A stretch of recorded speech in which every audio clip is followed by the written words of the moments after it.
قرار دیا گیا. اگر یہ فیصلہ آیا ہے تو پھر یہ نواز شریف کا لکھا ہوا فیصلہ ہے, اور نواز شریف کا جو یہاں پر ایک جانبدار الیکشن کمیشن بیٹھا ہے, اس نے جو نواز شریف نے اسے کہا اس نے وہ فیصلہ لکھ کے سنا دیا. نہیں تو یہ بتائیں, پاکستان تحریک انصاف اب کیا کرے گی؟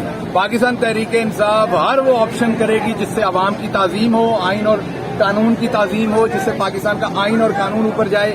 پاکستان تحریک انصاف ہر وہ کام کرے گی جس سے نواز شریف باہر بیٹھ کر ایک بگوڑا جو ہے وہ باہر بیٹھ کر صاحب پاکستانی قوم کے فیصلے. کانسٹیٹیوشنل کیا آپشنز ہوں گے جو آپ استعمال کریں گے؟ وہ تو دیکھیں وکلا فیصلہ کریں گے, لیکن ہم ہر کانسٹیٹیوشنل آپشن کو بھی یوز کریں گے اور پوری قوم کو اس پہ یکجا کریں گے.